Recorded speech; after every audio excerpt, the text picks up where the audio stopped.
അഭിലാഷ് എത്രത്തോളം പ്രോഗ്രാമുകൾ ചെയ്തിട്ടുണ്ട്? ആദ്യമായിട്ട് വരുന്ന ഫ്ലവേഴ്സിലൂടെയാണ് കോമഡി ഉത്സവം.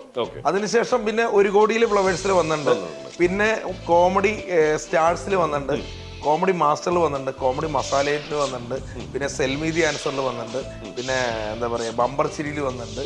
അങ്ങനെ അങ്ങനെ ഒരുപാട് പരിപാടിയിൽ വന്നിട്ടുണ്ട്. ഇപ്പൊ എന്താ എന്നിട്ട് അഭിലാഷ് എനിക്ക് പറ്റിയത്? അതായത് അമ്മയെ കുറിച്ച് വരുന്ന ഒരു തെറി അറിയാലോ, അത് പറയാൻ കേട്ടോ.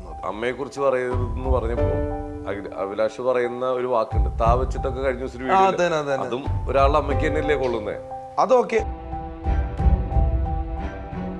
അതും നമ്മുടെ മിസ്റ്റേക്ക് ഞാൻ സമ്മതിക്കുന്നു. സാഗർ കോളേജ് ഇവിടെയാണ് ബാക്കിയുള്ള പഠനം പൂർത്തിയാക്കിയത്. എതുവരെ പഠിച്ചിട്ടുണ്ട്? 10ാം ക്ലാസ് വരെ പോയുള്ളൂ. കോളേജിൽ സാഗർ കോളേജ് പ്രൈവറ്റ് കോളേജ്. അവിടെ എന്താ പഠിച്ചത്?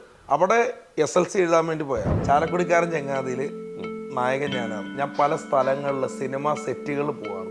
നല്ലൊരു കലാകാരനുള്ള എന്താ അവസരം ചോദിച്ചു കഴിഞ്ഞാൽ കിട്ടില്ലെന്ന്. അവസരം ചോദിച്ചാൽ കിട്ടിയിട്ട് വേണ്ടേ?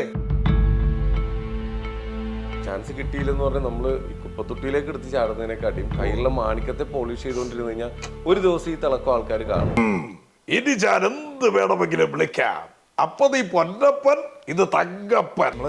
നല്ലത് ചെയ്താ എടുത്തില്ല. ആ സമയത്ത് ഞാൻ മുണ്ട് നോക്കി കൊടുത്തി അങ്ങോട്ടൊന്ന് പോയിക്ക്. അപ്പൊ തന്നെ സൂപ്പർ സ്റ്റാർ അഭിലാഷ് ആട്ടായും പോകുന്നു എന്ന് പറയും. 10,000 തെറിയും വരും അതിനകത്ത്. ഒരു 100 പേരുണ്ടെങ്കിൽ 80% ആൾക്കാർ നല്ല രീതിയിൽ വൈറലാവുന്നു സോഷ്യൽ മീഡിയയിൽ. ഈ 80% ആൾക്കാരുടെ കൂട്ടത്തിൽ കൂടുന്ന ഒരു ആഗ്രഹമില്ലേ? അപ്പൊ അഭിലാഷ് ചെയ്യുന്നത് ഇപ്പൊ കുറച്ച് നെഗറ്റീവ് ആണെന്ന് അഭിലാഷിന് അറിയാമോ അല്ലേ? അപ്പൊ ആൾക്കാരെ അതിന്റെ അടിയിൽ നെഗറ്റീവ് കമന്റ് ഇടുന്നു അറിയാം. ഇനിയെങ്കിലും നല്ല വീഡിയോസ് ചെയ്തുകൂടെ? തീർച്ചയായിട്ടും ചെയ്യണം. ഈ കഴിവിനെ ആൾക്കാരിലേക്ക് എത്തിച്ചുകൂടെ? തീർച്ചയായിട്ടും ചെയ്യണം. വീട്ടില് വൈഫ്, 3 കുട്ടികൾ. അവർക്ക് നാളെ സമൂഹത്തിൽ ഇറങ്ങി നടക്കുമ്പോൾ ആ മക്കളുടെ കൂട്ടുകാരന്മാരും കൂട്ടുകാരികളൊക്കെ ഇത് കാണുമ്പോൾ അച്ഛൻ ഇങ്ങനെയൊക്കെയാണല്ലോ ചെയ്യുന്നതെന്ന് പറയുന്ന ഒരു കാര്യം ചിന്തിക്കുന്നു.